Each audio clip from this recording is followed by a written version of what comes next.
Howdy! We're going to get back to Chapter 18, Secure Software Development, with our second and last video. Now again, I've got a lot of slides to go to, a lot of information. This is a big book, and I'm trying to highlight what you need to know. But I'm keeping some of the slides in because I've heard feedback from a couple of people in the company class, whatever you're in, that you want to see the totality of the slides in case they are preparing to take the exam. Before we proceed with this, let's go check out the website I told you to check out on the National Vulnerability Database by NIST and the government. Now, if you're not familiar with this keeps an update of all the vulnerabilities as they are reported. And as you might guess, because this is publicly available information, yes, there is part of this database that is not public, requires a security clearance to get into. It's going to walk you through the dashboard, visualizations. Let's look at the vulnerabilities. Let's see the full listing of the vulnerabilities that they have. So, gee, I want to see what vulnerabilities, CVEs, in July of 2018. Oh, wow. Check out that list of known vulnerabilities. Okay, let's just randomly pick one out. I have no idea which one this is. It's an old one. The vulnerability is currently awaiting analysis. Description was last modified July 5th, so just last week. It's got technical visibility, vulnerability type, and it will lead you through this. It can sit you through the tool that NIST has set up for software assurance, metrics, and tool evaluation. Just a ton of information here. You should spend some time familiarizing yourself with this if you are interested in more of the hacking side of this. Let's go back. Let's see what kind of vulnerability metrics there are. CVSS, the score, the show equations. You can look and see how this is all done, right? You can look at other sites that it gives you, SP 853 controls, checklist from the NCP repository, see what that is. National Checklist Program Repository. Wow, I find out something new every day. For the Security Content Automation Protocol, right? Just a whole lot of information here. And this database is kept up to date. I was a little disappointed when I went to the SANS Institute and I found most of the things I clicked on were older information. So I'm not sure how good that is anymore. But I wouldn't turn anything off at this point. Somewhere along here, it talks about a committee of people. Here it is, contributors to the 25 most dangerous software errors. And if you'll notice, Matt Bishop from UC Davis is listed there. Let's see, who else? The only other university I see listed there is Purdue University and something called CERIAS, CERIAS. So I want to take you there for a minute. Here's another great free resource, the Center for Educational Research for Information Assurance Security. They do weekly talks. They record them. They're on YouTube. You can go back and see when I spoke November 2006. So we have a wonderful approach to getting out information about this. So I'm just telling you, here are some free websites that you want to look at, you want to keep up on, because it's going to be important in your career. And you don't have to go look for it so much. If you keep SANS in mind, if you keep the National Vulnerability Database in mind, anything with NIST, a National Vulnerability Database, is kept up to date. And then occasionally you just go and say, hey, look, wonder what they had this week. Oh, look, DoD cyber requirements and directives. That might be of interest. So just some more great stuff. Over 300 seminars. You can get on their YouTube schedule. I go to their symposium every spring. Last spring, I took 7 students from Texas A&M. They had done something interesting. They had sent out emails to universities within 200 miles of Purdue. Purdue is northern Indiana, northwest Indiana. So 200 miles doesn't even come close to Texas. But Texas A&M brought the most students. And because of that, they are considering now including Texas A&M students in presenting research at their spring symposium in 2019. Stay tuned if you are interested. Now let's go back to our presentation. So we've talked about the secure development lifecycle. We've talked about putting in processes. Here's a good list: input validation, proper error and exception handling, cross-site scripting, cross-site requests, forgery mitigations, and the like. Then we have process elements, which include testing, fuzzing, and patch management. All right, so during an exception, it's common practice to report the condition. So one of the things, of course, if you write good software code, you always have to have an error and exception handling when you're handling any kind of data. And so this is basically a remote procedure that can give up sensitive information when you, in fact, gather information and disclose data structure and data elements as part of error and exception handling. So this is another vulnerability that you have to think about in secure coding. Input-output validation, just that. You have to be able to what's coming in and what's coming out to pour some validation. Now, you should have had software engineering and know the difference between verification and validation. But it's especially well suited, as it says here, buffer overflow, reliance on untrusted imports and a security decision, and cross-site scripting, and the like. So, canonicalization is a process by which the application programs manipulate strings to a base form, creating a foundational representation of the input. And they arise from the fact that inputs to a web application may be processed by multiple applications on the server, the application server, the database, each of which has its own parsers to resolve these type of issues. Now, I don't know how many of you have taken compiler design or parsing or automata theory and the like, but let's not go into the details. What I want you to know is just what it says here. The first line of defense is to write solid code. It's to have solid code, reviewed code, look at the exceptions, check the input, check the output, protect against buffer overflows, close out a lot of these possible things that could go wrong. And the second line of defense is proper string handling. All right? So it's output is just as important as input. You're querying a database for a username and password. The output of the match functions should either be, one match or none. You're right. Oh, I got multiple returns. If you're using a record count to indicate the level of match, which is a common practice, then you get a 0 or 1, right? So defensive coding using output validation wouldn't act on values greater than 1, because obviously this is an error. Fuzzing, fuzzy testing. All right, it's used by hackers for years to find potentially exploitable buffer overflows without any specific knowledge of the coding. So it works into basically you're throwing all different kind of files to see what comes out, right? It works fine. It doesn't matter on white box or black box testing, and it's a best practice. Fuzzy testing serves as a best practice for finding unexpected input validation areas. Again, the way I look at it, and perhaps simplistically, is fuzzy testing is you have an application. You know how I'm going to fuzzy test it?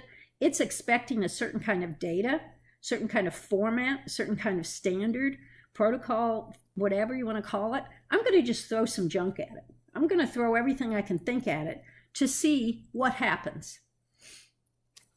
Bug tracking. If you ever get a chance to go to the Computer Museum in Boston, where they have the first bug taped inside a notebook behind glass that you can see. But you have to track bugs. Enumerated, classified, tracked. You do this at everything, but in security it's especially important because of the risk of the vulnerability that it explodes. And it says Microsoft uses 4 levels: critical, important, moderate, and low. 4 levels, 3 levels, it doesn't matter. They're qualitative. Oh, this vulnerability doesn't mean much. This vulnerability maybe, this vulnerability kind of, oh my gosh, this vulnerability, ding, ding, ding, get the programmers out. Again, you can have application level attacks. Most applications are large programmers written by groups of programmers. And so they have errors in design and coding that create vulnerabilities, mainly because of interfaces and interoperability, where each programmer's done a great job, but whatever's being handled off or some kind of interface, there might be, anytime you have that kind of risk of vulnerability. And End users are slow to apply patches. Even, he uses January 2003 here, even in his book that was written in 2016. But use your patches. Yet, I have to tell you, I spent 2 years in cybersecurity and oil and gas. Can't run your patches. You can't bring the system down. There's a lot of good operational reasons why people delay or forget about patching. Or someone has a machine off-site and they run patches and that person comes back and somehow that person's machine gets overlooked. That's why you use a patch management system. I think cross-site scripting we've talked about a lot. It's a code injection technique. You've seen it in the OWASP top 10. The failure to perform complete input validations, and it's weak user input validation. So I don't care that you know that there's several types, but they can result, like anything else, in a wide range of consequences. So you have controls to stop this. I'm not going to hold you accountable for knowing how you would use the libraries to strip scripts or limiting the type of uploads and screening the size of uploads. I will just hold you responsible for explaining to me in common terms that you can get right off of the OWASP website, what does cross-site scripting do? What are some of the consequences? Injections, another one, always about a number one on the list. It's aimed at any SQL-based database, regardless of vendor. Again, it's an input of a function without validation. And the primary method of defense is ding, ding, ding, validate inputs for content. Spend some time validating your inputs. So I'm not, again, going to say specifically how you do this, but in general, you've seen a reoccurring theme here. Validate inputs, validate outputs. So a SQL injection attack is a form of code injection aimed at any SQL type database, regardless of the vendor. That's the whole idea, that we would have a standard language. I worked with database, I keep saying in the old days, it doesn't seem like it was that long ago, when you had proprietary languages. IBM at one time had the prevailing enterprise software database that had actually come from work done at NASA. To develop a database to track rockets and stuff. And at one time, this sounds small by today's, but at one time IBM, because they didn't sell the software, they only leased it, was making something like $10 million a year. It was called IMS. It wasn't interoperable with anything else. So the whole idea of when COD developed SQL or SQL was this is going to be a interoperable type language in that it's going to be transparent to the user. If you put in a SQL code, whether it's Oracle SQL, MySQL Server, whatever uses it, you put on your user interface a certain kind of programming interface, and it doesn't matter how it's implemented. I think it's lost on you all how this was a disruptor. We talk about disruptions today, and the technology, when we came up with a common language, something like SQL, at the user interface level, and we didn't care about, so the logical level, how we formatted our queries, but at the physical level, how it was implemented, we didn't care. So keep talking about the injection technique, attacks. They can be used to execute arbitrary commands in a database. Look at the bottom statement again. Proper input validation is important. Proper input validation is important. Proper input validation is important. And so XML can be tampered with. So, it says rather than validating toward just the length and the format, you need to validate inputs for content. Does this make sense? Be exhaustive in how you are editing or validating your input. So I'm going to skip through this. I'm going to leave this here about inputs to circumvent the directory tree. This is just if you're interested in this. Second biggest one, or another biggest one, is buffer overflow. I like this. If you had the most wanted in coding security, it would be the buffer overflow. Nearly half of all exploits still use this. We know this problem. We know SQL injection problems. We still can't fix them. So it's a mixture of two things: poor programming practice and programming language weaknesses. I will not listen the program language because you'd have to turn the machine off and either laugh at what I used to program in or go Google it to see what the language was. But buffer overflows was a common problem. People would put in tables. You had your tables of fixed length and something would happen and they would try to access data outside that table. So it was a buffer overflow. At that time, it wasn't so much a security issue as just poor programming practice and a weakness in the language. Integer overflow, program attempts to store a numeric value in a variable that is too small to hold it. Several things can happen depending on the operating systems. But again, look at the last point. Integer overflows are easily tested.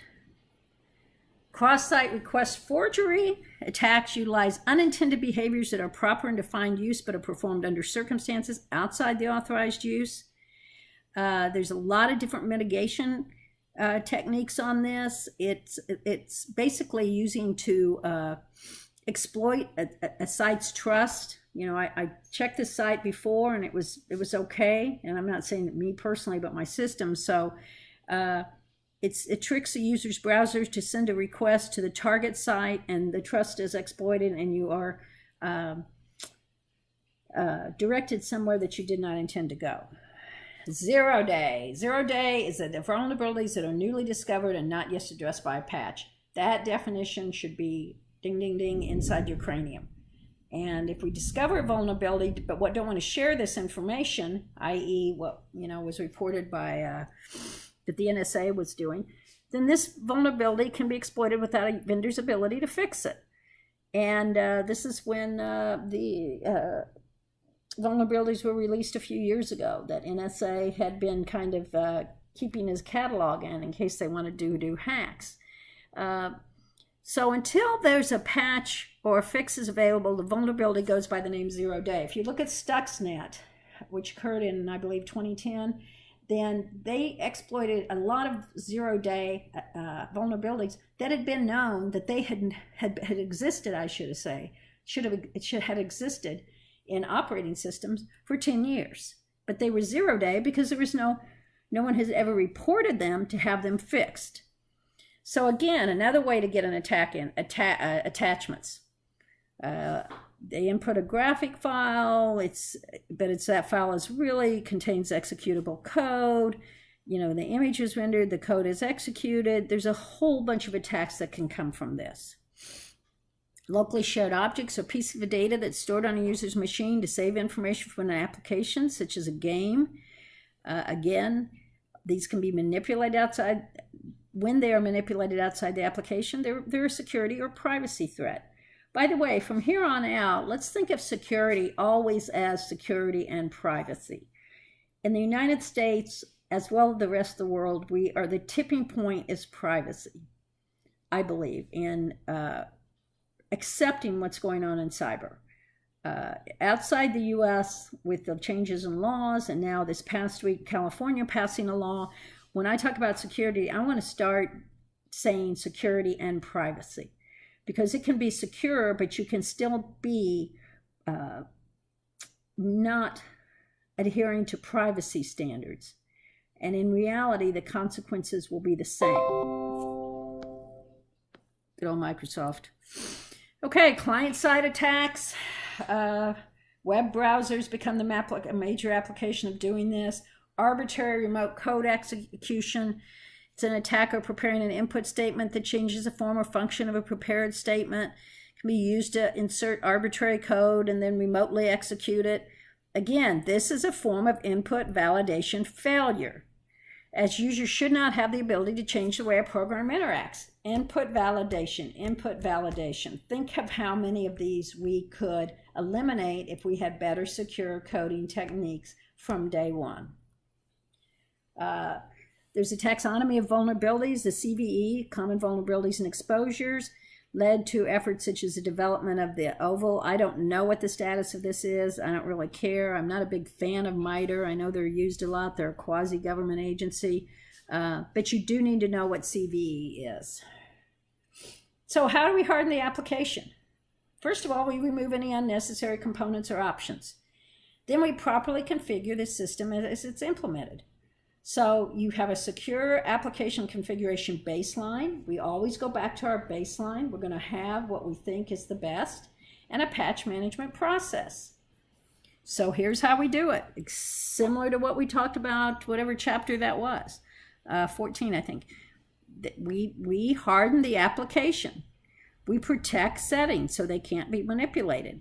We document desired settings. And we assist administrators in ensuring the proper configurations are maintained against updates. We might put something in our code that doesn't allow the application to run unless certain settings are in place that we know are not the defaults. Patch management, we've talked about this. Run the most secure version of an application. Most updates and patches include fixing security issues, closing vulnerabilities. It's a requirement of many compliance schemes. All right, so now, good point. Some patches may result in production system problems. What does that mean? Okay, I've said this before. I worked in oil and gas. Those are highly automated systems, industrial control systems, OT systems. If they can't run patches. They can't run patches without knowing what the effects are going to be in a highly automated system that depends so much on synchronization of timing. So that's where you need the digital sandbox. Okay, we're going to simulate this environment. We're going to see what happens to this patch. Does it have a big effect on operational cost? And by cost, I mean time. I don't mean money, I mean time. Something that may be imperceivable to a human user but may throw the automation off. All right, if it is, how can we work around it? How do we figure this out? Tough problem. I still believe the industrial control system and OT environment is the place to be if you like excitement and problems that are not easy.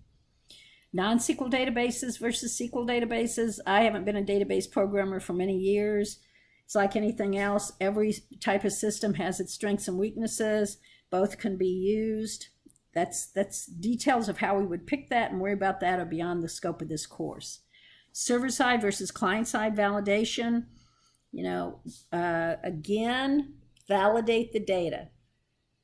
Validate the data so that the client cannot change anything. Okay, the data can be altered while in transport or a proxy. So the client's not the suitable place to perform critical value checks, data validation in a client-server application. All right, that was a fast run through. Here's what I want you to know. I want you to know the big problems of secure coding. I want you to look at the OWASP top 10. I want you to understand what CVE is and what the National Vulnerability Database is. I want you to be able to list major types of coding errors and their root causes, but you don't have to tell me how you're going to fix them in a technical sense. We've had some principles here. I want you to understand that there should be a software development practice for security that begins with design. I want you to describe how that enforces security inclusion on a project, and learn about application hardening techniques. Now we've hit an interesting part in our class. I kind of feel like we're on the top of the mountain. 1 through 18, we've overwhelmed ourselves with the hard stuff. And by hard, I mean the cybersecurity terminology, the technology, the electronic. If you look ahead, we're going to get in the soft stuff, but it's not really soft. It's non-technical. I hear a lot of people say, oh, we don't teach soft skills enough. They're not soft skills, they're non-technical skills. So if you're feeling a little overwhelmed, this is your jump-off point to say, okay, no, I'm at the top of the mountain. From here, it's downhill.